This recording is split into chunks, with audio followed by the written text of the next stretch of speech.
El siguiente programa es familiar. Puede contener escenas de sexo y violencia. Se recomienda que los menores de 12 años lo vean en compañía de un adulto responsable.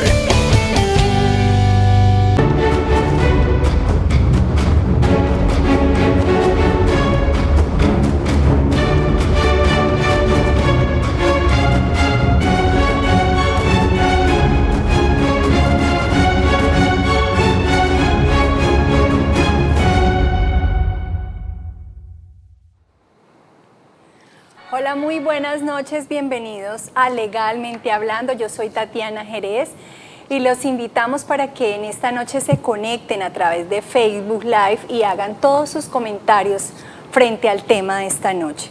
Y por supuesto, hoy me acompaña el abogado Cristian Gutiérrez. Bienvenido, doctor, a Legalmente Hablando. Muy buenas noches, Tatiana, y muy buenas noches para todos los televidentes. Bueno, tema de hoy. Derechos patrimoniales de la pareja extramatrimonial, popularmente el amante o la amante, ¿cierto? Entonces, para comenzar, doctor Cristian, ¿en qué momento, si es que llegase a suceder, un amante adquiere derechos patrimoniales sobre los bienes de su pareja?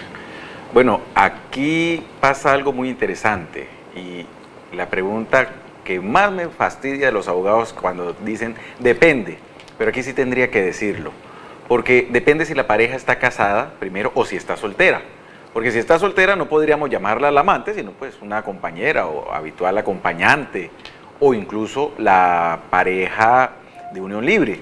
Sin embargo, si la persona está casada y tiene otra pareja, podría darse una serie de derechos patrimoniales dependiendo del tiempo, dependiendo de las circunstancias en las que se vaya desarrollando esa relación. Si pasa un tiempo determinado y esta pareja, esta copareja, logra demostrar que tenían un ánimo, una intención de convivir juntos o de tener una segunda familia, podría más adelante reclamar unos derechos, no sobre los bienes que tuviera la pareja, sino sobre los que se fueran adquiriendo durante esa unión. Doctor, él o la amante pudiese reclamar derechos sobre los bienes que el hombre o la mujer tiene con su esposo o esposa. No, definitivamente ahí no va a tener ningún derecho la amante o el amante, ¿sí? No va a tener ningún derecho sobre los bienes que han sido adquiridos dentro del matrimonio y con ocasión de esa sociedad conyugal. Ahí la persona, el amante o la amante, no podrá reclamar ningún derecho.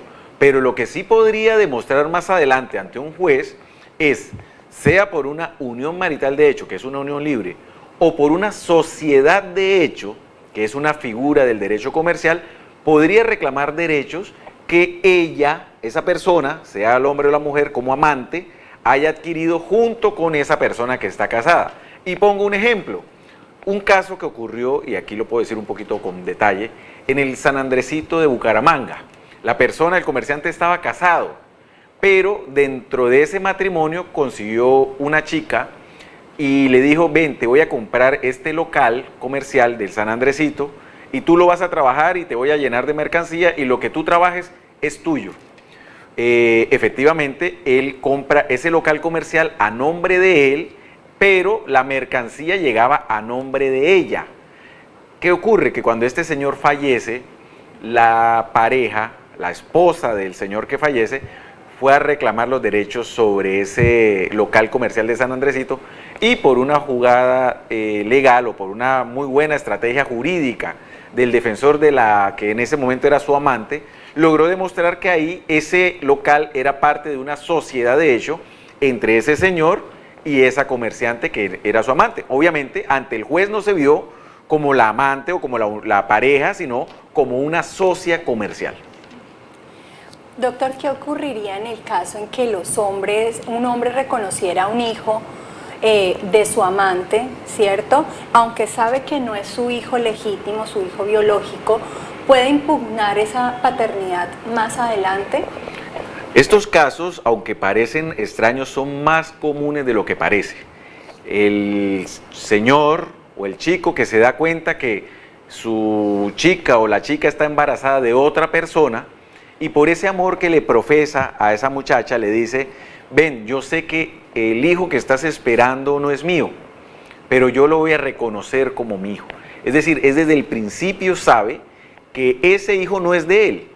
En principio, él no podrá impugnar esa paternidad. Mañana más adelante, cuando se rompa la relación y ya deje de quererla, o como ocurrió en un caso donde ella le sea infiel a él, y la forma de vengarse sea decirle, mira, es que voy a impugnar la paternidad del hijo que yo reconocí, en principio no podrá en ese momento decir o reconocer que ya no es el hijo, salvo que ocurran otras circunstancias, pero de entrada, a forma de venganza, si desde el principio sabía que ese hijo que iba a nacer no era de él, no podrá impugnar la paternidad.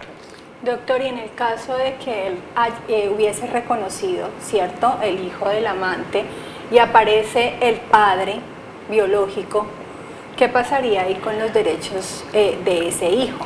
Ese sí es uno de los casos donde se puede presentar esa impugnación de paternidad, porque aquí quien está diciendo que es el padre es el verdadero padre biológico que por alguna circunstancia no sabía que ese hijo que había nacido era de él. En ese caso, si él logra demostrar que no sabía que ese hijo era de él puede presentarse a impugnar esa paternidad por una sencilla razón, y no es por el derecho de los padres. Y esto es un mensaje que quiero que le quede claro a todos los padres y madres que nos ven. Cuando hay derechos de menores en conflicto, el juez no va a pensar en lo que usted como mamá o como papá quiere, sino en el interés superior del menor. Hay que pensar dónde va a estar mejor el menor. Y en este caso, todo menor tiene derecho a saber quién es su padre. Por eso es que si este padre, que en realidad es el biológico, se decide o va y busca que se reconozca que es el padre, se va a prevalecer ese derecho, por supuesto con unas limitaciones, protegiendo siempre el interés del menor. Doctor, ¿qué pasaría si hay varios, digamos, hombres como posibles padres de un hijo, ¿sí?, y todos lo reclaman? ¿Cuál sería el procedimiento para reclamar la paternidad de ese hijo?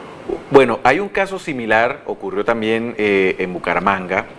La chica acostumbraba a ir a fiestas donde se realizaban prácticas sexuales múltiples al mismo tiempo. Por supuesto, la chica resulta embarazada y no sabía quién era el padre de la persona que estaba esperando, del bebé que estaba esperando.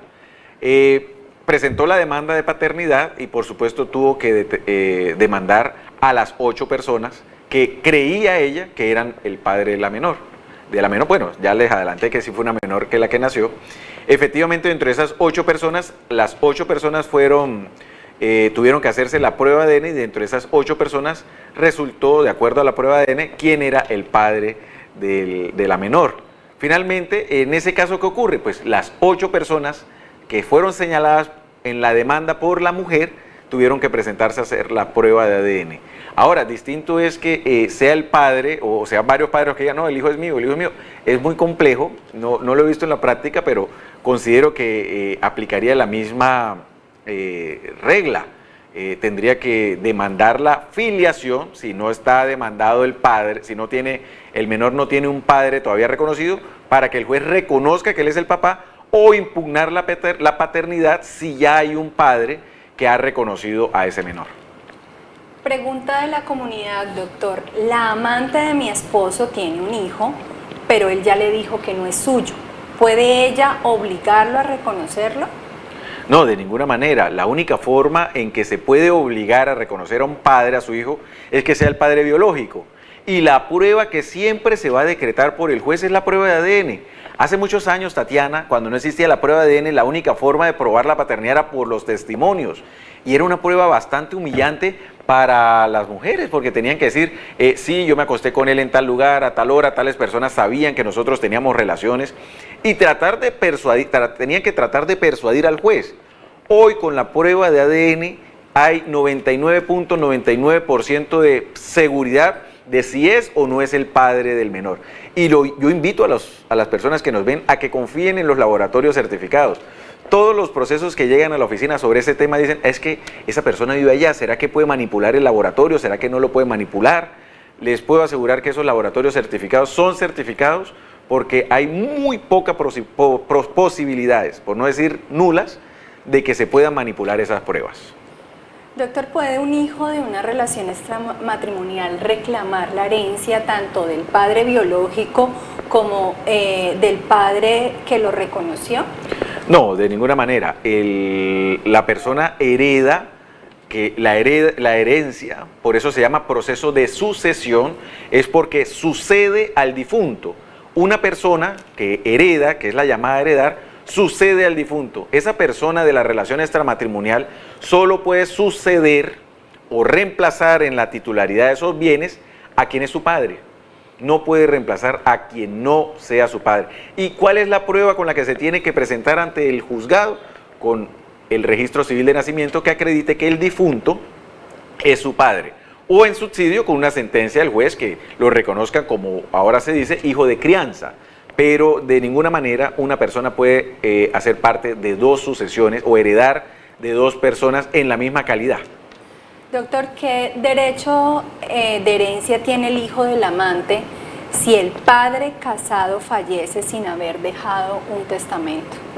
Hereda en la misma condición, y eso quiero que le quede muy claro, que el hijo es hijo del amante, o fue el hijo de la querida, o el hijo de una sola relación sexual incluso, pero que nació un hijo y fue reconocido, hereda en igualdad de condiciones que hereda los hijos del matrimonio, del hogar.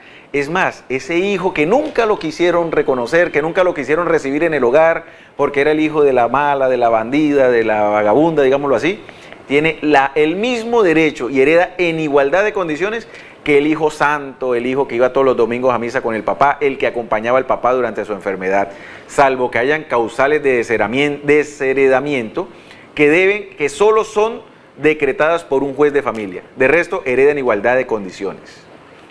La amante podría reclamar pensión alimentaria o compensación económica si ha convivido con el hombre por varios años. Sí, la ley tiene unos requisitos específicos para aquellas mujeres o hombres. Incluso hay una sentencia de Medellín que reconoce el poliamor. 3 hombres que tenían una relación sentimental, muere uno de los 3, los otros 2 recibieron la pensión por mitades del quien había muerto, el poliamor, pero esto es en un caso de pensiones. Lo mismo la persona que se llama la amante, pero en este caso tendría que demostrar que era una compañera permanente que convivió, coexistió con esa persona que fallece. Pero también, ¿qué ocurre? A veces ocurre que la persona se separa de la pareja, se separa de su esposa, siguen casados, pero ya no sigue viviendo con la esposa y se va a vivir con una novia, llamémosla así, o con una nueva compañera permanente. Si bien sigue casado, logra demostrar la compañera permanente que ya los últimos 5 años estuvo conviviendo con el señor, bajo el mismo techo, sobre la misma cama, comiendo sobre la misma mesa, podrá ir a reclamar esos derechos de pensión, así no viviera con la esposa. Y quiero que quede claro, la esposa también, además de por el hecho de ser esposa, por el tiempo con el que estuvo con él y construyeron esa pensión para que el hoy difunto la pudiera adquirir. Tenemos pregunta por medio de la red social, dice, ¿se puede hacer un patrimonio familiar habiendo un hijo por fuera del matrimonio? Bueno, no entiendo muy bien la pregunta. Hay unos temas de afectación de patrimonio familiar que son figuras jurídicas que otorga el derecho para proteger el patrimonio. ¿Y para proteger el patrimonio con qué finalidad? Con la finalidad de proteger la familia. Por eso se llama afectación a patrimonio familiar. Es un registro que se hace en instrumentos públicos donde el bien que se afecta queda por fuera del comercio y es con la única finalidad de proteger la familia. ¿Para qué? Para que el bien no pueda ser embargado, ni secuestrado, ni pueda ser vendido sin el permiso de un juez de familia que verifique que la protección de ese patrimonio de familia ya no es necesaria. Doctor, ¿es posible que la esposa reclame derechos sobre un bien, una casa, pongámoslo así, que el esposo le haya dejado o le haya comprado a su amante? Ese debate se da en todas las sucesiones, Tatiana, y lo más interesante es que no hay una regla definitiva para yo decirles siempre va a ganar la esposa o siempre va a ganar la amante. todo depende de cómo se dan esas circunstancias. Ahorita te compartía la experiencia del local comercial en el San Andresito de Bucaramanga. El señor casado le compró ese local a la que era su amante y le dijo: toda la mercancía que llegue ahí va a ser para tu ganancia, para el sostenimiento y además para el sostenimiento de los hijos que este señor casado tenía con esa muchacha comerciante del San Andresito de Bucaramanga. Cuando el señor fallece y registran los bienes, aparece en ese local a nombre del señor, del difunto, y la esposa fue a reclamarlo, pero la señora logró demostrar que ese local comercial él lo había adquirido no con el ánimo de incluir ese bien en la sociedad conyugal del matrimonio, sino con el ánimo de proteger a esa compañera, a esa novia que tenía o a esa amante y proteger a sus hijos. Una comerciante que además fue muy juiciosa en su tarea y que con esa mercancía que el señor le dio logró comprar incluso otros locales comerciales, esos también los puso a nombre de él y finalmente quedaron como parte de la sociedad y ella pudo proteger. Pero son casos muy específicos, Tatiana, que hay que estudiarlos milimétricamente para poder dar una opinión sobre lo que se puede o no se puede reclamar. Doctor, y tenemos más preguntas de un televidente. Pregunta: si compro una casa con mi pareja y lo ponemos patrimonio familiar, ¿el hijo que éste tiene por fuera entra o puede reclamar en ese patrimonio? Lo que ocurre es que si es un patrimonio de familia, el inmueble está protegido para la familia y ese hijo extramatrimonial pues no podrá reclamar o no entiendo qué será lo que buscará reclamar, porque el bien está afectado incluso para protegerlo al mismo, que es familia del señor. Ahora, una vez fallece el señor, los derechos que estaban en cabeza del señor, si este hijo de por fuera es hijo del señor, podrá reclamar lo que a él le corresponda en una sucesión. Pero mientras un bien esté protegido familiarmente, no se puede tocar, no se puede afectar, no puede ocurrir nada, salvo que un juez de la República, un juez de familia, ordene el levantamiento de esa afectación del patrimonio familiar. Doctor, si un esposo compra una casa a su amante, la esposa legítima puede reclamar esa propiedad en la liquidación de la sociedad. Bueno, es similar a lo que respondíamos anteriormente, pero hay que ver a nombre de quién queda. Entonces es importante decirle hoy a las personas que están en esa posición de compañeras, de amantes, de novia, y el señor está casado, o la señora, porque también se han dado casos donde la señora le ha comprado a su amante.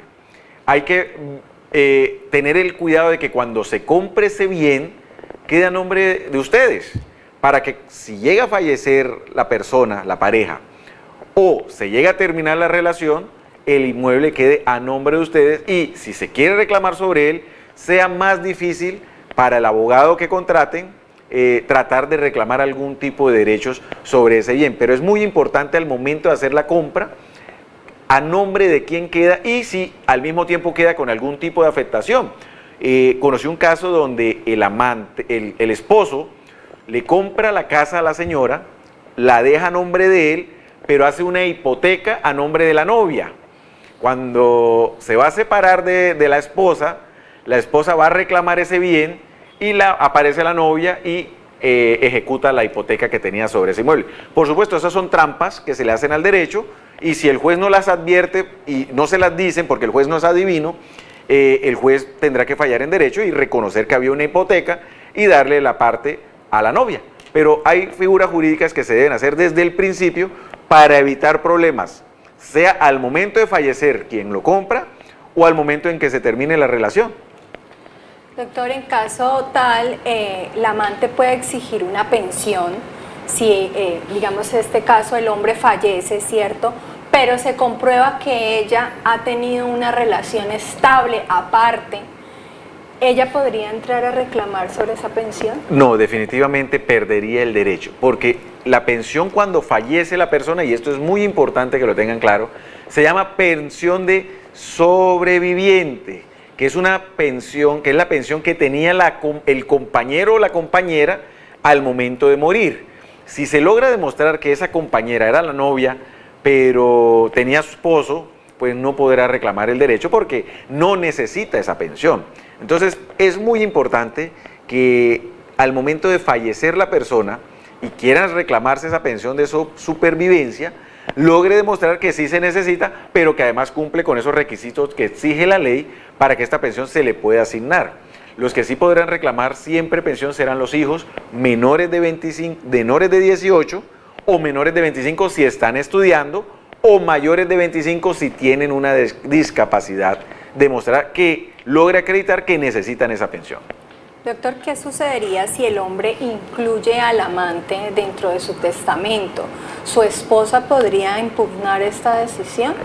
No, de ninguna manera, o bueno, de poder sí puede, de que le prospere ante un juez es lo complicado, porque el testamento es esa manifestación que usted, que está ahí, deja ante un notario o ante un juez, pero por lo general se hace ante un notario, de cómo quiere que se distribuyan sus bienes después de que usted fallezca.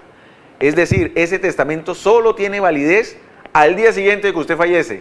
El día anterior de su fallecimiento usted incluso lo puede cambiar. Si hoy tiene uno o no lo ha hecho, usted lo puede hacer el día antes de fallecer. Se va ante el notario con 2 amigos y dispone cómo quiere que se repartan sus bienes después de que usted fallezca. Pero tiene que tener algo claro. Si usted tiene hijos, la mitad de sus bienes obligatoriamente serán para sus hijos, quiera o no quiera, el bueno o el malo, la oveja negra y el santo recibirán igual la mitad de los bienes. Usted solo puede disponer de la otra mitad de los bienes. ¿Y cuáles son sus bienes? La mitad de lo que usted logró constituir con su esposa. Es decir, que si usted tiene 100 millones, 50 serán de su esposa y 50 serán suyos. De esos 50, usted solo podrá disponer libremente de 25, porque los otros 25 se repartirán para su hijo o sus hijos en partes iguales. Doctor, si el hombre fallece, ¿puede el amante, o bueno, pudiesen los hijos del amante reclamar derechos de pensión de sobrevivencia? Bueno, el caso sería muy complejo de demostrar, pero hoy la Corte ha hablado de unos hijos de crianza, de la figura de unos hijos de crianza, entendiendo que los hijos del amante no sean hijos del que fallece, porque si los hijos del amante son hijos del que fallece, por supuesto que sí, si son menores de 18 o son menores de 25 y están estudiando o tienen alguna discapacidad. Pero si son los hijos del amante y no tienen ningún lazo de familiaridad, habría que mirar si de alguna forma fueron hijos de crianza, ese hijo que la persona siempre ayudó desde niño, desde niña, desde muy temprana edad, y lo tiene ya casi a punto de graduarse. Es un hijo de crianza, si cumple esos requisitos, podría ser un hijo de crianza y eventualmente podría tratar de buscar esa pensión de sobreviviente hasta que logre pensionarse. Doctor, le preguntan, ¿en un patrimonio familiar se puede incluir un hijo del esposo por fuera del matrimonio y que éste ya es mayor de edad? Pregunta. Lo que ocurre es que cuando hablamos de patrimonio familiar, hablamos de bienes muebles. De bienes inmuebles, perdón, de la casa. Esta casa la vamos a proteger, la vamos a afectar para que ahí viva la familia. El patrimonio familiar no busca proteger a una persona específica como tal, sino a la familia, al núcleo familiar. En ese sentido, lo que busca el patrimonio de familia es abarcar esa protección patrimonial de quienes son integrantes de ese núcleo familiar. Incluso ahí podría estar el perrito, no sé, la tía que siempre han querido, la tía universal. ¿Cuál es el mensaje? Que la afectación busca es proteger el patrimonio, el bien inmueble, y no a una persona específica, sino a la familia como núcleo de la sociedad. Pregunta, si la amante tiene un hijo pero el hombre nunca lo reconoció, ¿puede el hijo iniciar una acción de filiación para reclamar esta herencia? Primero tiene que iniciar la filiación para reconocerse como hijo. Nunca lo reconocieron. Conocí un caso donde el señor le dijo a la compañera permanente, a la novia, a la que era la amante, le dijo, tengámoslo, pero no lo voy a reconocer nunca. Pero efectivamente él le pagó la universidad, atendió sus gastos médicos, atendió todo. Cuando fallece el señor tenía un patrimonio bastante importante. El muchacho, la pareja del señor que fallece, conocía esta situación. Como el señor fallece por COVID, al señor lo tuvieron que cremar. Entonces, cuando este hijo extramatrimonial que nunca había sido reconocido entra o va a buscar ese reconocimiento, tuvieron que llamar a los hijos del señor para hacer una prueba de reconstrucción de ADN y verificar si este muchacho extramatrimonial era hijo del señor que había fallecido o no.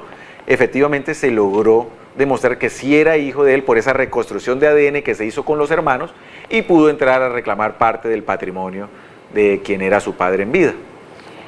¿Sería posible que un amante que ha aportado económicamente en una relación pudiese reclamar algún tipo de compensación en caso de fallecimiento? ¿Qué ocurre? Que lo que ingresa a la sociedad conyugal, sea por trabajo, como ocurre por lo general en Barranca Bermeja, o antes ocurría por excelencia que el señor trabajaba en Ecopetrol y la señora trabajaba en la casa, la Corte ya ha reconocido que si el señor se gana 100 y la señora se queda en la casa cuidando a los niños y cuidando la casa, ese trabajo vale 50. Entonces el señor aporta 50 y el trabajo de la casa que hace la señora que se queda en la casa vale los otros 50 que se gana el señor. Ahora, ¿cuándo se le debe a la sociedad conyugal? Cuando uno de la pareja saca dinero, llamémoslo así dinero, o dispone de recursos para temas que están por fuera de la sociedad conyugal y que no se están invirtiendo en la sociedad conyugal. Al fallecer, la persona que queda sobreviviendo, la pareja, puede reclamar esas deudas que la persona, para que le sean reconocidas a la sociedad conyugal y ahí sí ser liquidadas. Es un tema que es complejo en principio, pero no quiere decir que porque el trabajador es el que gana todo, puede gastar la plata como quiera, como a veces dicen algunos trabajadores de una empresa por ahí, que siempre dicen es que yo soy el que trabajo y que me pongo allá y entonces yo soy el que yo puedo hacer lo que quiera con mi plata. No es así. Doctor, ¿qué pasaría si el hombre le dejase una pensión a su amante a través de un fondo de pensiones o un seguro de vida? ¿La esposa podría impugnar esa decisión en caso de un seguro de vida? Es importante dejar claro que una cosa es la pensión y otra cosa es un seguro de vida. La pensión uno no la puede decir, yo le voy a dejar la pensión a mi novia o a mi novio o a mi esposa. No, hay unas reglas establecidas previamente en la ley para las personas que quieren reclamar o que se crean con derecho a reclamar el derecho de pensión. Por eso en las empresas, cuando fallece la persona dice, acaba de fallecer Juan Gárgara, preséntense las personas que se creen con derecho a reclamar su pensión y allá van y se presentan. Si cumplen con los requisitos, la empresa se las reconoce. Si hay conflicto, la empresa lo envía a un juez laboral para que sea el juez quien defina si se le puede dar la pensión o no. Ahora, si la persona le paga un seguro a su amante, no se puede hacer nada, porque ese es un contrato privado en el cual, si se cumplen las condiciones, la empresa aseguradora tendrá que darle el dinero al beneficiario que fue designado por el tomador del seguro. Bueno, doctor, ya el tiempo aquí en televisión se nos acabó. ¿Dónde lo podemos contactar las personas que están interesadas en poder hacer más preguntas frente al tema? ¿Dónde podrían encontrarlo? Si ustedes tienen alguna consulta, me pueden conseguir en ese número de WhatsApp que aparece ahí en la pantalla por un precio muy cómodo, porque son televidentes fieles de Enlace 10. Podemos hacer una cita y nos podemos encontrar, sea de forma virtual o de forma presencial. Doctor Cristian, muchas gracias por su tiempo, gracias por acompañarnos aquí a Legalmente Hablando, y a todos ustedes, gracias por sintonizarnos fielmente por Enlace Televisión. Feliz noche, nos vemos mañana con un nuevo tema.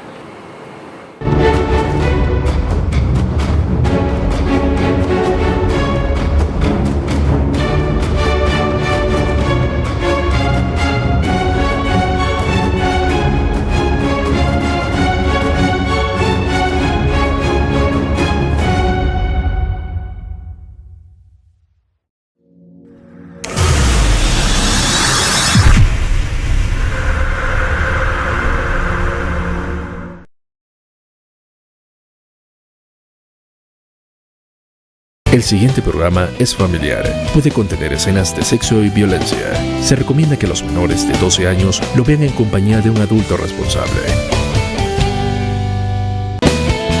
A continuación,